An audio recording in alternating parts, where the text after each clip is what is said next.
Breaking news coming out of Turkey as the Russian ambassador to that country was just murdered by a jihadist screaming Allah Akbar and quote, "We die in Aleppo, you die here." A politically motivated assassination with many twists and turns that we will cover to you and give you a side of the story that you're not hearing in American mainstream media. With this happening, the Russians are viewing this attack as a terrorist attack and will raise the matter at the UN Security Council meeting. There is reports that this assassin was quote, "a Turkish police officer who had the correct identification to enter the secure venue where the Russian ambassador was speaking with a firearm and then assassinate the ambassador on live television." We will not be showing you any of the graphic photos or videos coming from that assassination in this video. We have the mayor of Ankara saying that this assassin was a Gulenist and shifting blame from the Turkish government and saying that it was a part of the quote shadow government of Turkey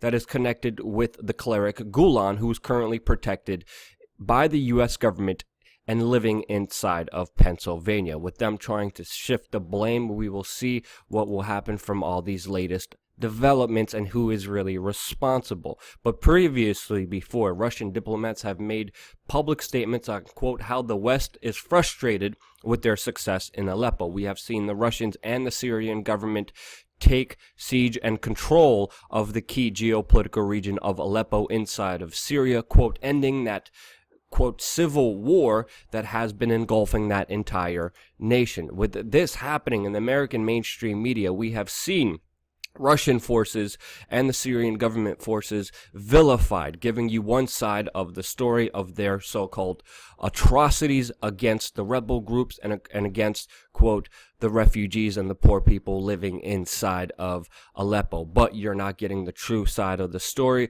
since there are other reports that have not been reported to you in the American mainstream media of how the rebel groups have actually shot evacuees, have actually held them hostage, and now we're getting the latest report of how rebel groups have actually burned down evacuation buses inside of Aleppo, preventing the evacuations of civilians from that very important region. As this evacuation is happening, Turkey has opened its doors to the rebel groups and have allowed a large number of them safe haven inside of their country. They did this and negotiated this with Vladimir Putin in order to make sure that these people could leave that region. With this happening, we have seen Turkish duplicitous foreign policy with the beginning of the so-called civil war inside of Syria, arming and financing radical Islamic terrorists and rebel groups inside of that country because their main goal was with the United States to get rid of Bashar al-Assad inside of Syria. We have seen the Turkish government buy oil